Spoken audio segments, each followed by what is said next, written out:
Israel और Iran के बीच युद्ध छिड़ गया है। इजरायल ने ईरान पर हमला कर उनके टॉप कमांडर वैज्ञानिकों को मार दिया। जवाब में ईरान ने 150 बैलिस्टिक मिसाइलें दागी। ड्रोन मिसाइलों से मिडिल ईस्ट धुआं धुआं हो चुका है। ईरान ने तेल अवीव में बड़ा हमला करने का दावा किया है, जिसमें उसने एक परमाणु रिसर्च सेंटर को तबाह करने का दावा किया है। इससे पहले शुक्रवार दोपहर को भी ईरान ने 150 से ज्यादा ड्रोन दागे थे। हालांकि इजरायल की सेना IDF ने दावा किया है कि उन्होंने सभी ड्रोन्स को मार गिराया था, लेकिन वहां से जो खबरें आ रही हैं उनके मुताबिक इजरायल के कई शहरों में तबाही दिख रही है। अब तक मिली जानकारी के मुताबिक इजरायल में कम से कम 83 लोग घायल हुए हैं।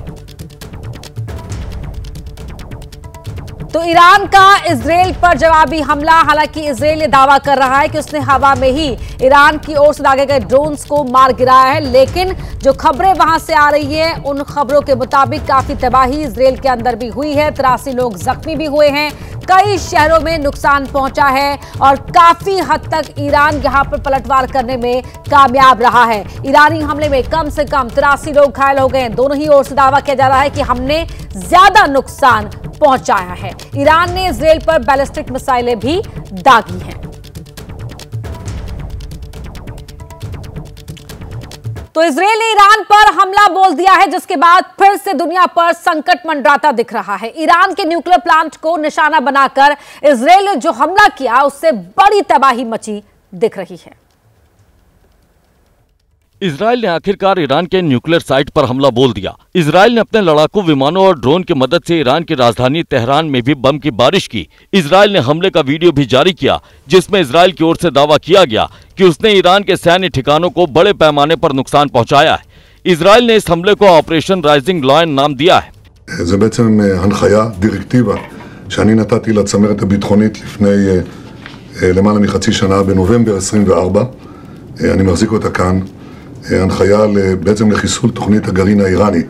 इजरायल की ओर से यह भी दावा किया गया कि ईरान पर बोले गए शुरुआती हमले में उसे बड़े पैमाने पर कामयाबी मिली है। ईरान के सैन्य ठिकानों को निशाना बनाया गया है। ईरान की न्यूक्लियर साइट नतांज को हमले से तबाह कर दिया गया है। ईरान के रडार इंस्टॉलेशन पर बमबारी की गई है। ईरान के मिसाइल लॉन्चर पैड बर्बाद कर दिए गए। ईरानी सशस्त्र बलों के प्रमुख मोहम्मद बकेरी को मार गिराया गया। रिवोल्यूशनरी गार्ड के प्रमुख जनरल हुसैनी को भी मार गिराया गया। बैलिस्टिक मिसाइल प्रोग्राम के चीफ जनरल अमीर अली हाजीज देह भी मारे गए। इजरायल के हमले में 104 लोगों की मौत हुई है, जबकि 276 लोग हमले में घायल हुए हैं। बताने की जरूरत नहीं है कि इजरायल ने पूरे दमखम के साथ ईरान पर हमला बोला है। तो जंग के बीच ये देखना भी जरूरी है कि हथियारों के आधार पर दोनों ही देशों में कौन कितना दमदार है। तो आइए आपको दिखाते हैं ग्राफिक्स के जरिए। दोनों ही देशों में अगर सक्रिय जवानों की बात की जाए तो ईरान के पास हैं 6,10,000, जबकि इजरायल के पास हैं 1,70,000 सक्रिय जवान। वहीं अगर रिजर्व जवानों की बात की जाए तो ईरान के पास हैं 3,50,000 जवान, तो इजरायल के पास है 4,65,000 जवान जो रिजर्व जवान की कैटेगरी में आते हैं। इसके अलावा पैरामिलिट्री जवान के तौर पर ईरान के पास है 2,20,000, तो इजरायल के पास है 35,000 पैरामिलिट्री जवान। बख्तरबंद गाड़ियों की बात करें 65,825 और इजरायल के पास 35,985, तो वही टैंक 1,713 है ईरान के पास और 1,300 है इजरायल के पास। मोबाइल रॉकेट प्रोजेक्टर्स की बात की जाए तो ईरान के पास है 1,517, तो इजरायल के पास है 183। आर्टिलरी ईरान के पास है 3,405, तो 1,100 है इजरायल के पास। एयरक्राफ्ट कैरियर की बात की जाए तो ईरान के पास है 551, इजरायल के पास है 611। पनडुब्बियों की अगर बात की जाए तो ईरान के पास है 25 पनडुब्बियां और इजरायल के पास है 5 पनडुब्बियां। इसके साथ ही फ्रिगेट युद्धपोत में ईरान के पास 7 की संख्या में है, इजरायल के पास है 0 यानी कि नहीं है। फाइटर एयरक्राफ्ट ईरान के पास है 188, इजरायल के पास है 240 फाइटर एयरक्राफ्ट। अटैक हेलीकॉप्टर की बात की जाए तो ईरान के पास है 13 और इजरायल के पास है 48। ट्रांसपोर्ट एयरक्राफ्ट ईरान के पास 87 है, इजरायल के पास है 13। इन आंकड़ों पर गौर करें तो नंबर गेम में तो ईरान इजरायल पर भारी है, लेकिन आमने सामने की जंग की अगर बात की जाए तो इजरायल ईरान पर कड़े प्रहार करता हुआ दिखाई दे रहा है। इजरायल ने हमला किया तो ईरान की ओर से भी पलटवार किया गया। ईरान के सबसे बड़े नेता खामेनेई ने पहले ही इजरायल को कड़ी प्रतिक्रिया की चेतावनी दी थी, जिसके बाद इजरायल की राजधानी तेल अवीव पर ईरान ने यह बड़ा हमला बोला। इंशाअल्लाह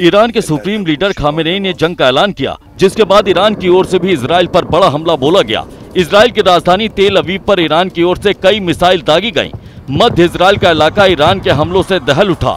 इजराइल पर ईरान की ओर से 100 से ज्यादा बैलिस्टिक मिसाइलों से हमला किया गया, जिसपे तेल अवीव समेत कई इलाकों में धमाके की आवाज सुनाई दी और इजराइल के कई इलाकों से धुएं का गुबार उठता दिखा। यानी साफ है कि ईरान और इजराइल के बीच की ये जंग और भीषण रूप लेने वाली है, जिसका इशारा ईरान के सुप्रीम लीडर खामेनेई ने पहले ही दे दिया था।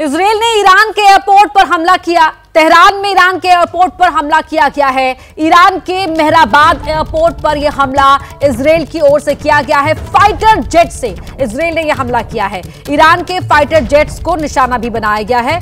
ईरान एयरफोर्स से जुड़े बेस को तबाह करने का दावा इस हमले में किया गया है इजराइल की ओर से। तो फाइटर जेट से इजराइल ने हमला किया। ईरान के फाइटर जेट्स को निशाना बनाया गया है और ईरान एयरफोर्स से जुड़े बेस को भी तबाह करने का दावा किया गया है।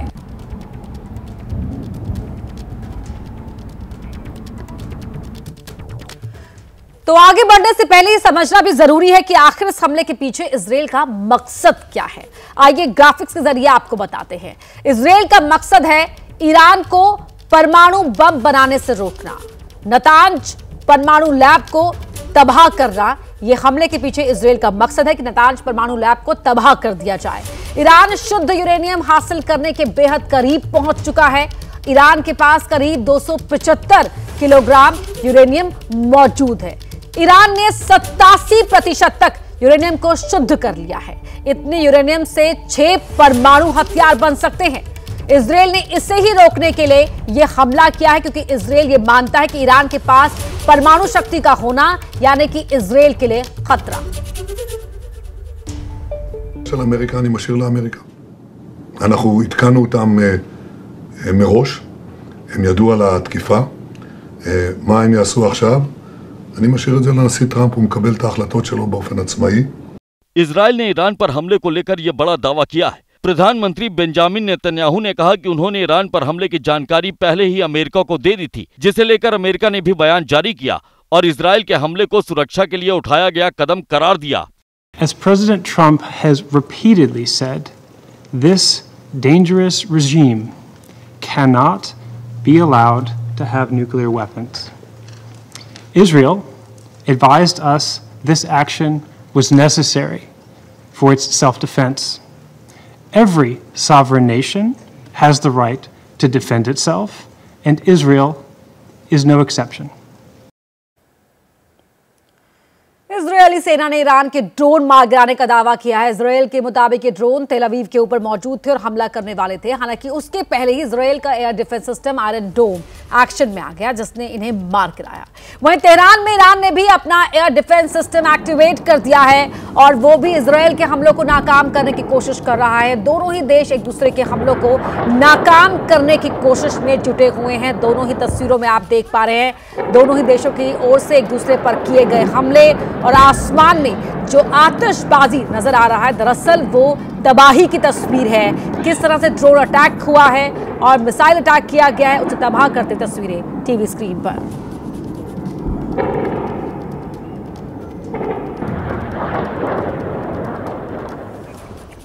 तो वहीं इस जंग के बीच इजरायल और ईरान के बीच नई एडवाइजरी जारी कर दी गई है। इजरायल में भारतीय नागरिकों को निर्देश दिए गए हैं, सुरक्षित रहें और शेल्टर्स के करीब रहे। ये कहना है भारतीय दूतावास का। आपात स्थिति में दूतावास से संपर्क करने को भारतीयों को कहा गया है कि जो भी वहां भारतीय हैं वो सुरक्षित जगहों पर रहें, शेल्टर्स में रहें, बाहर ना निकले और कोई भी इमरजेंसी होने पर दूतावास से संपर्क करें।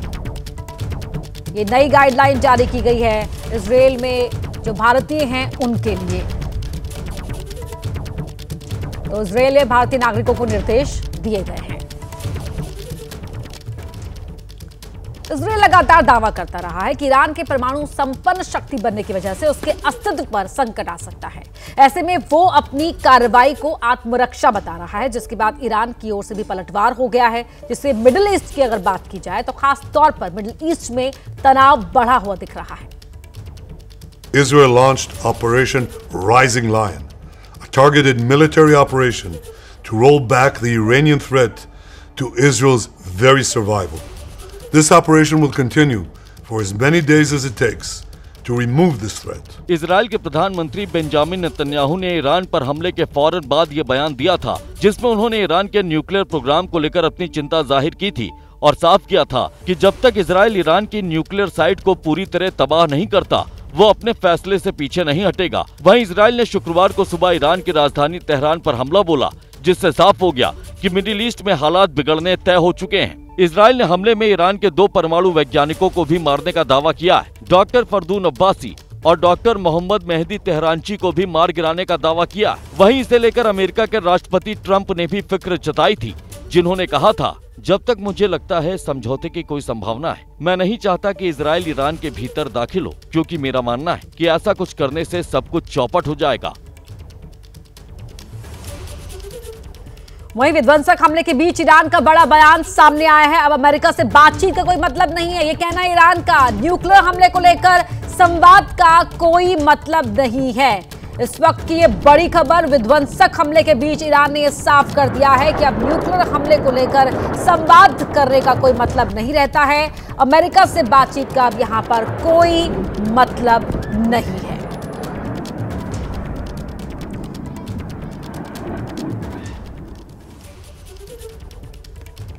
वहीं एबीपी न्यूज से इजराइल के भारत में राजदूत रुवेन अंजार ने एक्सक्लूसिव बातचीत की, जिसमें उन्होंने बताया कि ईरान के परमाणु ठिकानों पर हमला ठोस खुफिया जानकारी मिलने के बाद किया गया।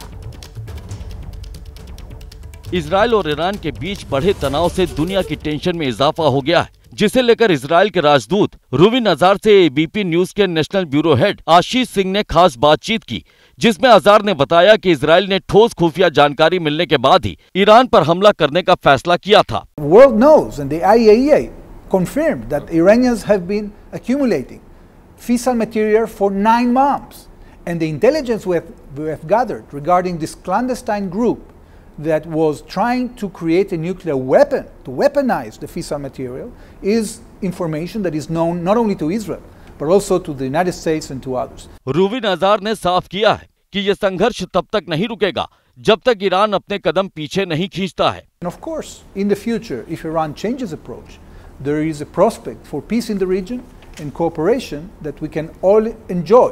So we can prevent escalation, but we will continue acting if Iran retaliates, and as you probably know, there is already a barrage of drones on the way to Israel.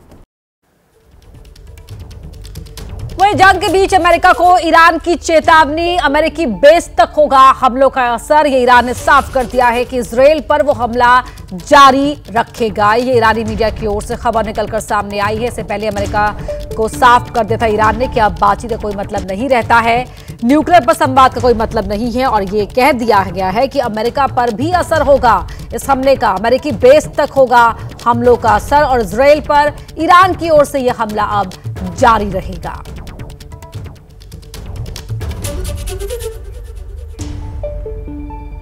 वहीं एक और बड़ी खबर आपको बता दें, ईरान से तनाव के बीच नेतन्याहू का बयान सामने आया है। ईरानी आवाम से Israeli prime minister Benjamin Netanyahu ने अपील की है, इस्लामी शासन का विरोध करे ईरान के लोग। ईरान में आजादी पाने का ये बड़ा मौका है, ये बेंजामिन नेतन्याहू ने कहा है। खामनेई को लेकर कहा है कि कट्टरपंथी शासन से छुटकारा पाने का ईरान की आवाम के पास ये एक बड़ा मौका है, और ऐसे में इस इस्लामी शासन का, जो कट्टरपंथी शासन है, उसका विरोध करना चाहिए ईरान के लोगों को, क्योंकि उनको इससे बड़ा मौका शायद ही कभी दोबारा मिल पाए। Israel's fight is not with you, the brave people of Iran whom we respect and admire. Our fight is with our common enemy, a murderous regime that both oppresses you and impoverishes you. I am with you. The people of Israel are with you.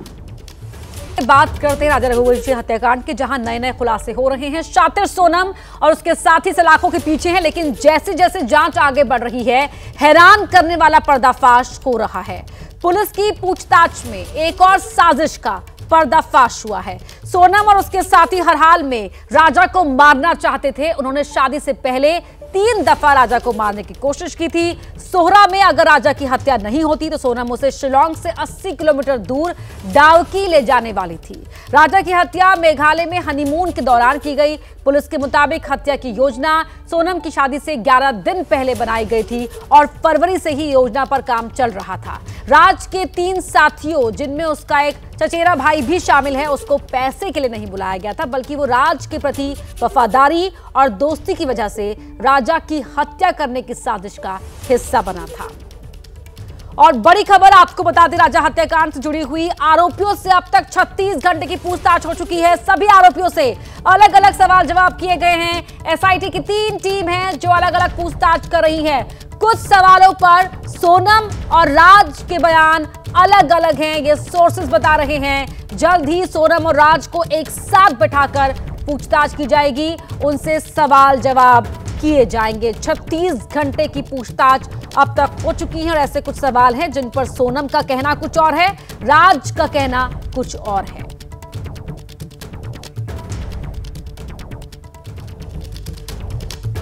तो आप दोनों को जल्द ही एक साथ बैठाकर, आमने सामने बैठाकर पूछताछ की जा सकती है। शिलांग से हमारे सहयोगी मनोज हमारे साथ लाइव जुड़ रहे हैं। मनोज, मैं आपका रुख करना चाहूंगी। 36 घंटे ज्यादा का वक्त हो चुका है पूछताछ शुरू हुए, और ये कहा जा रहा है कि सोनम और राज, कुछ ऐसे सवाल हैं जिन पर दोनों के जवाब अलग अलग हैं। आपके पास क्या इनपुट? बिल्कुल, देखिए, आपको बताना चाहूँगा कि सभी आरोपियों से फिलहाल जो है अभी अलग अलग पूछताछ की जा रही है। सभी आरोपी 8 दिन की रिमांड पर है। सोनम, राज, इसके अलावा जो बाकी आरोपी हैं वो सभी रिमांड पर हैं। सभी से अभी अलग अलग पूछताछ की जा रही है और सोनम और राज से जो पूछताछ की गई है उसमें हमारे सूत्रों ने जो बताया है कि वो कुछ सवालों पर उनके बयान अलग अलग सामने आ रहे हैं। शुरुआत में ये भी बात सामने आई थी कि दोनों ब्लेम गेम भी खेल रहे हैं, यानी कि सोनम मास्टरमाइंड कभी राज को बताती है तो राज सोनम को मास्टरमाइंड बताता है। फिलहाल पूछताछ लगातार जारी है। वहीं अभी तक की जाँच में ये भी सामने आया है जो बाकी 3 आरोपी हैं वो इससे पहले सोहरा कभी नहीं गए थे, यानी कि जिस इलाके में कत्ल किया गया है राजा रघुवंशी का, उस इलाके में पहले ये कभी नहीं गए थे। तो उस इलाके की इंफॉर्मेशन इनको कहां से मिली, ये जानकारी जो है अब सोनम से जुटाई जा रही है कि क्या सोनम को उस जगह के बारे में जानकारी थी, जो सुनसान इलाका जहां पर राजा रघुवंशी का कत्ल किया गया था, उसके बारे में जानकारी सोनम को कैसे मिली, क्योंकि सोनम ही ने कातिलों को वो जगह दिखाई थी जहां पर राजा रघुवंशी का कत्ल किया जाना था। तो फिलहाल लगातार पूछताछ जारी है। सोनम और राज को भी आमने सामने बैठाकर पूछताछ की जाएगी और उसके बाद हो सकता है कि पुलिस की जो टीम है उनको स्पॉट पर लेकर जाए, यानी कि सीन को रिक्रिएट किया जाए जहां पर इन्होंने कत्ल की इस वारदात को अंजाम दिया था, जहां जहां पर ये लोग रुके थे, जिन जिन लोगों ने इन लोगों को देखा था उनसे भी शिनाख्त करवाया जाना बाकी है। 8 दिन की अभी रिमांड पर है और लगातार पूछताछ जो है वो पुलिस की जारी है। जी मनोज, आप बने रहिए हमारे साथ, लौटेंगे आगे भी आपके पास। वहीं राजा हत्याकांड को लेकर गाइड ने नया खुलासा किया है। ये वही गाइड है जिसने राजा, सोनम और आरोपियों को एक साथ देखा था। लोकल गाइड के तौर पर काम करने वाले अल्बर्ट ने जो खुलासे किए हैं वो हैरान करने वाले हैं। अल्बर्ट ने बताया कि सोनम राजा को 22 मई को पहली बार देखा। 22 मई को शाम करीब 4:30 बजे उनकी इन दोनों से मुलाकात हुई। सोनम और राजा डबल डेकर के पास खड़े थे।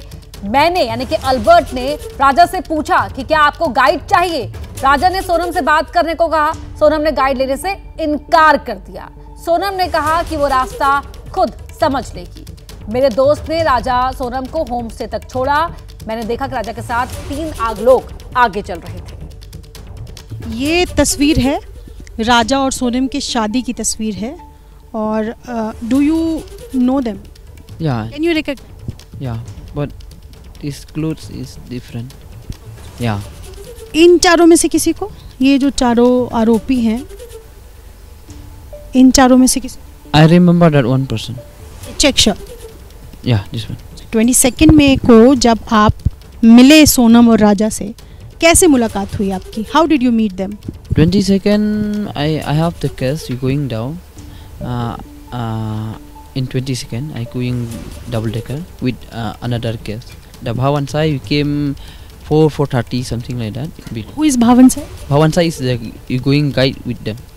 कोई गाइड थे आप जानते हैं भावन Sai? Yeah, this is my friend. फिर क्या हुआ? Bhavan Sai came with me. I asked them. He asked me to ask you go to ask them because Bhavan Sai is he don't know English more. First I asked the Raja Raghuvanshi, but Raja he don't know English. Yeah. कह रहे हैं कि भावन साई आपके पास आए जो उनके साथ ऑलरेडी पहले से गाइड थे, उन्होंने आपसे बोला कि तुम जाकर के इनसे बात करो अगर इन्हें गाइड की जरूरत है। दिल्ली से इस वक्त की बड़ी खबर मिल रही। दिल्ली में सीसीएस बिल्डिंग में आग लगने की जानकारी मिल रही है। फायर ब्रिगेड की 15 गाड़ियां मौके पर पहुंच चुकी हैं। तीसरी मंजिल के हॉल में रखे फर्नीचर में आग लग गई। किसी के फंसे होने की फिलहाल वहां पर कोई खबर नहीं है। दिल्ली में सीसीएस बिल्डिंग जहां ये आग लगी है, जनपथ रोड पर है ये सीसीएस बिल्डिंग। फायर ब्रिगेड की 15 गाड़ियां मौके पर पहुंच चुकी हैं। तीसरी मंजिल पर जो फर्नीचर रखा हुआ था उसमें आग लगी है और फिलहाल आग पर काबू पाने की कोशिशें की जा रही है। सुशील पांडे हमारे सहयोगी जुड़ रहे हैं। सुशील, क्या जानकारी? जी देखिए, ये दिल्ली के जो जनपथ रोड पर सीसीएस बिल्डिंग है उसके फ्लोर पर आग लगी है। ये बताया जा रहा है कि शायद शॉर्ट सर्किट की वजह से फर्नीचर में ये आग लगी है, जिसकी वजह से ये आग बहुत तेजी से फैल गई है। हालांकि फायर की 15 गाड़ियां मौके पे हैं, 3 और एक्स्ट्रा गाड़ियां मंगाई जा रही हैं, लेकिन अभी तक जो हमें जानकारी मिली है उस जानकारी के मुताबिक अपना किसी के फंसे होने की कोई आशंका नहीं है, किसी के हताहत होने की खबर नहीं है और आग जो बुझाने का सिलसिला है वो लगातार जारी है। लोगों को फिलहाल अनाउंसमेंट करके जानकारी दी जा रही है कि अगर कोई बिल्डिंग के आसपास है तो किनारे हो जाए, क्योंकि वहीं आसपास बिल्डिंग पर कंस्ट्रक्शन चल रहा था, जिसकी वजह से फिलहाल लोगों को ये बताया जा रहा है कि अगर कोई बिल्डिंग के किनारे है तो वो हट जाए और आग बुझाने का जो सिलसिला है वो लगातार जारी है। पढ़ना 15 फायर ब्रिगेड की गाड़ियां वहां पर हैं सुशील अभी, और कितनी और बुलाई गई हैं एक्स्ट्रा?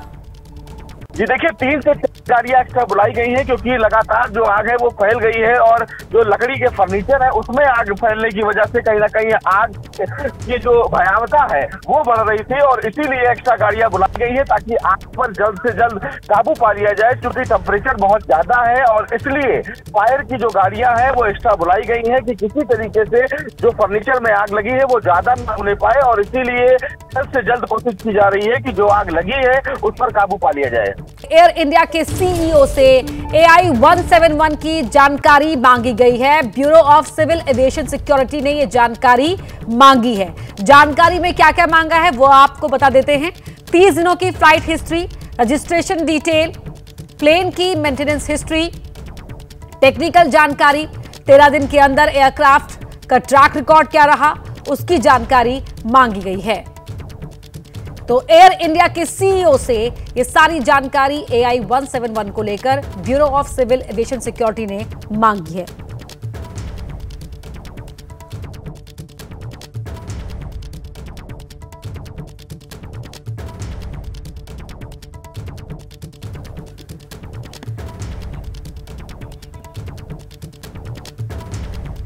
तो Bureau of Civil Aviation Security ने ये जानकारियां मांगी है क्योंकि अब अलग अलग एजेंसी इस हादसे की जांच कर रही है। ऐसे में एयर इंडिया के सीईओ से ये जानकारियां मांगी गई। विमान हादसे के बाद मौके से मलबा हटाने का काम जारी है। विमान का जो हिस्सा बचा है उसमें बचे ईंधन को निकालने का काम चल रहा है। हमारे संवाददाता गणेश ठाकुर मौके पर ही मौजूद हैं।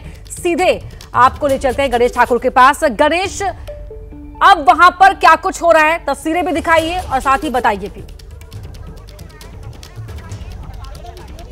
जी देखिए अपर्णा, मैं आपको ये सीधे तस्वीरें दिखाता हूँ जो इस AI-171 का टेल यहाँ इस इमारत में फंसा हुआ है उसको निकालने का काम चल रहा है और इसी वजह से 2 क्रेन्स यहाँ पर लगाई गई हैं।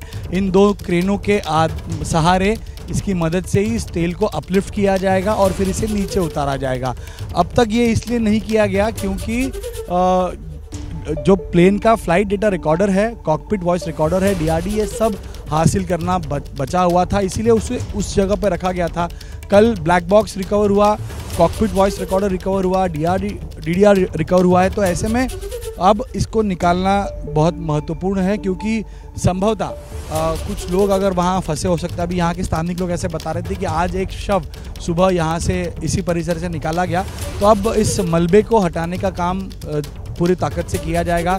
इस वजह से इस पूरे एरिया को सैनिटाइज किया गया है, सारे रोड्स ब्लॉक कर दिए गए हैं और सिर्फ यहाँ काम करने वाले लोग, एक्सपर्ट्स की टीम यहाँ पर आ रही है। तो ये 2 क्रेन के सहारे इसे उतारा जाएगा। ये काम बहुत मुश्किल है और इसी वजह से इस क्रेन को जो सॉलिड ऐसी रस्सी कहेंगे या जो चेन कहेंगे उसको अटैच किया जाएगा। इस पूरे टेल को उस चेन से बांधा जाएगा, मजबूती से बांधा जाएगा और फिर इसको क्रेन के ज़रिए उठाकर नीचे लाया जाएगा, जहाँ बाद में इसकी जांच भी होगी। और आपको बता दें कि ये एक महत्वपूर्ण प्रक्रिया इस इन्वेस्टिगेशन के लिए। इस वजह से खुद राज्य के गृह मंत्री हर्ष संघवी यहाँ स्पॉट पर मौजूद हैं और उनके सुपरविजन में या उनकी यहाँ मौजूदगी में ये तमाम एक्सपर्ट्स की टीम काम कर रही है। हमने कल देखा कि दिन भर इस टेल के अगल बगल ही एविएशन एक्सपर्ट्स की टीम काम कर रही थी, जिसमें DGCA, एयर इंडिया और तमाम दूसरे एक्सपर्ट्स यहाँ पर मौजूद थे, क्योंकि ब्लैक बॉक्स ढूंढना इंपॉर्टेंट था, कॉकपिट वॉइस रिकॉर्डर ढूंढना इंपॉर्टेंट था। तो वो अब ढूंढा गया है, तो अब इसको हटाया जाएगा और मलबा क्लियर करने का काम अभी यहाँ शुरू हो चुका है, क्योंकि यहाँ पर सबसे पहले मलबा हटाया जाएगा और बाद में इस पूरे रूट में और कुछ एविडेंस अगर मिलते हैं क्या और कुछ सिस्टम इस एयरक्राफ्ट का अगर चाहिए होगा तो उसे ढूंढा जाएगा। तो आप देख सकते हैं ये पूरा परिसर अब सैनिटाइज्ड है और इसी तरह जिस तरह ऊपर ये प्लेन अब जाते आप देख रहे हैं, इसी तरह ये AI-171 भी यहाँ से टेक ऑफ करने के लिए निकला था और अब यहाँ पर बाहर इसको निकालने की कोशिश चल रही है, इस तेल को निकालने की कोशिश चल रही है। गणेश, जिस तरह से आपने एक्सप्लेन किया, काफी जटिल प्रक्रिया और महत्वपूर्ण प्रक्रिया इस समय वहां पर की जा रही है, कितना वक्त इसमें लग सकता है अभी? और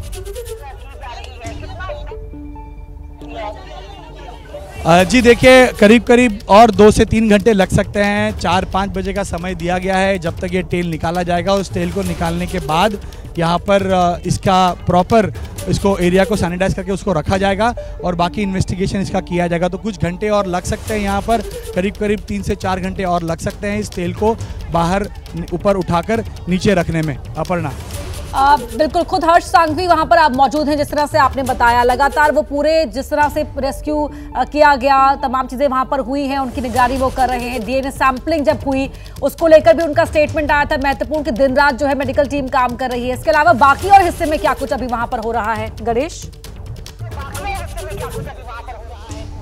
देखिए, एविएशन एक्सपर्ट्स की टीम पूरे स्पॉट पे मौजूद है, जहाँ जहाँ मलबा गिरा है वहाँ जा रही है और वहाँ अभी हम कोई एविएशन एक्सपर्ट्स नहीं है बताने के लिए कि क्या खोजा जा रहा है, लेकिन इस पूरे साइट पर पूरे साइट को सैनिटाइज करके यहाँ पर कुछ चीज़ें तो ढूंढी जा रही हैं जो महत्व की चीज़ें थी, जो इन्वेस्टिगेशन में काफ़ी मददगार होंगी या जिसके आधार पर इन्वेस्टिगेशन होगा, वो तो हासिल कर लिया गया है। लेकिन अब यहाँ की अगर बात करें तो यहाँ पर अब और क्या चीज़ें ढूंढी जा रही हैं, क्योंकि मलबा तो हटाना पड़ेगा। ये 4 मंजिला इमारत थी, अब 2 मंजिला रह गई है, तो मलबा हटाकर बाकी प्रक्रिया भी यहाँ पूरी करनी है। इसको मुझे लगता है ज़मीन दोस्त किया जाएगा इस इमारत को, क्योंकि इस इमारत में अब कुछ बचा नहीं है। पूरे मेस को तोड़कर निकाला जाएगा, बाहर तोड़ा जाएगा और फिर नया मेस यहाँ बनाया जाएगा। लेकिन पहली प्राथमिकता यहाँ का मलबा हटाना है। मलबे में भगवान ना करे अगर और कोई लोग जो अभी तक मिले नहीं हैं वो अगर फंसे होंगे या उनका शव वहाँ पर होगा तो उसे भी निकालने की प्रक्रिया की जाएगी। तो मलबा हटाने का काम बहुत महत्वपूर्ण है। सबसे पहले टेल हटाकर इसका इन्वेस्टिगेशन किया जाएगा और उसी की प्रक्रिया यहाँ पर शुरू होते हुए आप देख सकते हैं। अलग अलग एजेंसीज इस पूरे हादसे की पीछे की जो वजह है उसको ढूंढने के लिए जांच अब शुरू कर चुकी हैं। गणेश, जरा तस्वीरें हम दर्शकों को लगातार दिखा रहे हैं, अगर आप ये एक्सप्लेन कर पाए कि मेडिकल कॉलेज का कौन सा हिस्सा है जो तस्वीरें हम दिखा रहे हैं जहां पर फ्यूल निकालने का काम किया जा रहा है? जी देखिए अपर्णा, ये एयरक्राफ्ट का टेल है और इस जैसे एयरक्राफ्ट यहाँ ऊपर से आया था तो क्रैश होते या जो कैटास्ट्रोफिक लॉस हुआ था इस एयरक्राफ्ट का उसकी वजह से ये नीचे आया और सबसे पहले जो नोज़ होता है प्लेन का वो इस इमारत को टकराया और टकराते हुए अंदर गया। लेकिन आगे जाकर जब इमारत से टकराने के बाद जो आखिरी का हिस्सा था टेल का वो यहाँ पर बचा हुआ है, इंटैक्ट है या क्षतिग्रस्त है, लेकिन उसके अंदर जो आखिरी पार्ट होता है इसका एयरक्राफ्ट का उसको निकालने का काम चल रहा है। तो ये टेल है, बताया ये जा रहा है कि इसी टेल से कल इन्वेस्टिगेशन या खोज करते हुए ब्लैक बॉक्स और कॉकपिट वॉइस रिकॉर्डर बरामद किया गया। तो इस टेल को अब नीचे निकालकर इसके अंदर और कोई चीज़ें हैं जिसका इन्वेस्टिगेशन में फ़ायदा होगा उसको ढूंढा जाएगा। मलबा हटाकर और दूसरे सिस्टमैटिक पार्ट्स अगर इस एयरक्राफ्ट के होंगे जो कुछ कहानी बता सकते हैं इस हादसे की, उसको निकाला जाएगा। तो इसको रेस्क्यू करने का, साइट को रेस्क्यू करने का काम चल रहा है और हर एंगल से इसकी इन्वेस्टिगेशन हो रही है। इस वजह से मलबा भी यहाँ बहुत महत्वपूर्ण होता है। ये टेल इस एयरक्राफ्ट की वो भी बहुत महत्वपूर्ण होती है। इस वजह से हर बारीक से बारीक चीज़ यहाँ से निकालने की कोशिश लगातार यहाँ पर की जा रही है। जी गणेश, बहुत धन्यवाद आपका इस पूरी जानकारी के लिए। आगे भी आपसे अपडेट लेते रहेंगे। करीब 2 से 3 घंटे का वक्त अभी और लग सकता है इस पूरे जो प्रोसेस को खत्म करने में। जो फ्यूल निकालने की जो प्रक्रिया यहाँ पर की जा रही है बहुत जटिल और बहुत ही महत्वपूर्ण भी होती है। तो अहमदाबाद में प्लेन हादसे का 3रा दिन, लेकिन वो मंजर अभी तक हर हिंदुस्तानी की आंखों के सामने है, जब 40 सेकंड के भीतर 265 जिंदगियां राख में बदल गई। और कल से अब तक पूरी दुनिया अहमदाबाद में इस विमान का मलबा देख रही है। विमान में 242 लोग थे, जिनमें से 241 की जान चली गई। ऐसे 24 लोगों की भी हादसे में जान चली गई, जिनके ऊपर जाकर ये विमान गिरा था जो उस मेडिकल कॉलेज में थे। लेकिन हादसा कैसे हुआ, वजह क्या थी, सवाल का जवाब कल भी नहीं मिला। जवाब की तलाश आज भी जारी है। इसके साथ ही अब आगे के सवाल सुलझाने की कोशिश हो रही है कि ये सब कैसे हुआ, क्यों हुआ, किसकी वजह से हुआ और क्या इसे रोका नहीं जा सकता था।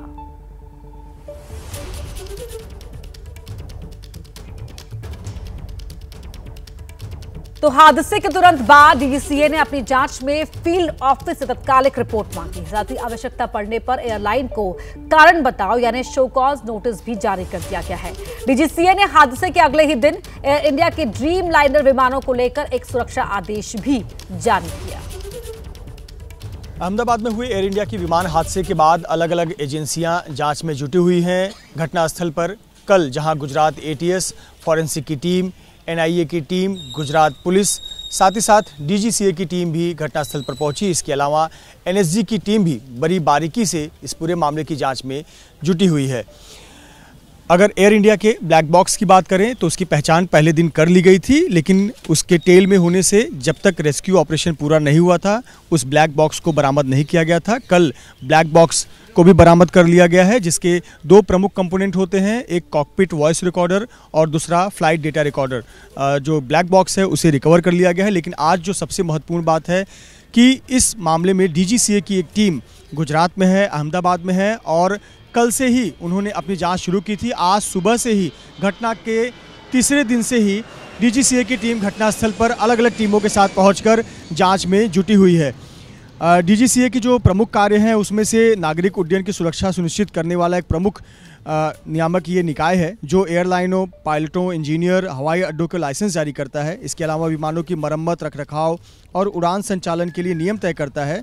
और एयर क्रैश के बाद डीजीसीए ये सुनिश्चित करता है कि सुरक्षा मानकों का उल्लंघन ना हुआ हो, ना होता हो, इस प्रकार के एक ऑर्डर भी जारी करता है। एयर इंडिया विमान हादसे के बाद डीजीसीए इस वक्त ग्राउंड जीरो पर है और विमान दुर्घटना के बाद डीजीसीए फील्ड ऑफिस से एक रिपोर्ट मांगता है और अगर आवश्यक हो तो ऐसे पर एक शो कॉज नोटिस भी जारी करता है। डीजीसीए कभी कभी प्रारंभिक स्तर पर जांच दल बनाकर सबूतों को, तथ्यों को इकट्ठा करने का कार्य भी करता है। जिस प्रकार से कल डीजीसीए ने एक ऑर्डर भी जारी किया जिसके मुताबिक एयर इंडिया के जितने भी ड्रीम लाइनर हैं वो उड़ान भरने से पहले कई जो पैरामीटर्स हैं उसकी जांच की जाएगी और उसके बाद ही वो विमान उड़ान भर पाएगा। डीजीसीए का ऑर्डर ये एयर इंडिया के ड्रीम लाइनर के संबंध में है जिसको कल जारी किया गया था। लेकिन आज डीजीसीए की टीम फिलहाल घटनास्थल पर है और जो एयरक्राफ्ट एक्सीडेंट इन्वेस्टिगेशन ब्यूरो यानी AAIB जो भारत सरकार के अधीन कार्य करने वाली जांच एजेंसी है उसके साथ मिलकर यहाँ पर कार्य कर रही है। डीजीसीए जो है वो एक केवल सहायक भूमिका में रहता है और जरूरी तकनीकी और नियामक इनपुट देते रहता है। और वहीं इसी वक्त एक और बड़ी खबर और बड़ा अपडेट ये है कि इस प्लेन हादसे में एक और शव मिला है। विमान के पिछले हिस्से से ये एक और शव मिला है। जो शव मिला है वो एयर होस्टेस का हो सकता है। शव के पास नेम प्लेट मिली है, उस पर एयर होस्टेस का भी नाम है। तो शव के पास नेम प्लेट मिली है, एयर होस्टेस का नाम उस पर लिखा हुआ है और ये शव एयर होस्टेस का हो सकता है। ये आज ये शव मिला है वहां से, विमान के पिछले हिस्से से ये शव वहां मिला है। बात करते हैं राजा हत्याकांड की, जिसको लेकर मेघालय से इंदौर तक जांच जारी है। बड़ी खबर आपको बता दें, इस बीच सोनम और राज की एक और तस्वीर सामने आई है। जानकारी के मुताबिक ये तस्वीर 2023 की है। सोनम तस्वीर में राज के साथ खुश नजर आ रही है। ये तस्वीर साल 2023 की बताई जा रही है। इसमें आप सबसे आखिर में सोनम को खड़ा हुआ देख सकते हैं, बीच में राज खड़ा हुआ है और सोनम मुस्कुराती हुई इस तस्वीर में नजर आ रही है। कोई धार्मिक स्थल की तस्वीर दिखाई दे रही है, जिस तरह से तिलक लगा हुआ है सबके माथे पर, और साल 2023 की तस्वीर बताई जा रही है। तो ये एक और तस्वीर सोनम और राज के साथ होने की तस्वीर सामने आई है, जिसमें इस तस्वीर में दोनों ही साथ दिखाई दे रहे हैं, सोनम और राज, और साथ पे एक और शख्स है इनके साथ। जांच आगे बढ़ रही है, कई तरह की चीजें सामने साफ हो रही हैं और ये एक और तस्वीर अब सोनम और राज को लेकर साल 2023 की बताई जा रही है। और इस तस्वीर में आप देख भी सकते हैं कि सोनम मुस्कुराती हुई भी दिखाई दे रही है। 2 साल पहले की तस्वीर है, साल 2023 की। माथे पर सभी के तिलक लगा हुआ है। ऐसे में ये किसी धार्मिक स्थल की ये तस्वीर दिखाई पड़ती है। अगली बड़ी खबर मणिपुर से आपको बता रहे हैं, जहां सुरक्षा बलों के हाथ एक बड़ी कामयाबी लगी है। छापेमारी में 328 अवैध हथियार बरामद हुए हैं। पुलिस, सेना और असम राइफल्स का ऑपरेशन, जिसमें 151 SLR, 65 इंसास के साथ साथ 73 और राइफल के साथ साथ 5 कार्बाइन और 2 MP5 गन मिली है। सुरक्षा बलों को ये बड़ी कामयाबी, तस्वीरों में भी आप देख सकते हैं, ये हथियार सुरक्षा बलों को बरामद हुए हैं इस छापेमारी में। 151 SLR, 65 INSAS, 5 carbene, 2 MP5 gun भी बरामद हुई है। भारी मात्रा में हथियार और गोला बारूद यहां इस छापेमारी से मिला है। 328 बताई जा रही संख्या अवैध हथियारों की जो यहां सुरक्षा बलों को इस छापेमारी में मिली है, बरामद हुई है। ये बड़ी कामयाबी सुरक्षा बलों के हाथ मणिपुर में लगी है। पुलिस, सेना और असम राइफल्स का ये जॉइंट ऑपरेशन था और भारी जो मात्रा में यहाँ पर हथियार मिले हैं, ये संख्या आप देख सकते हैं। 328 अवैध हथियार बताए जा रहे हैं जो मिले हैं यहाँ से छापेमारी में।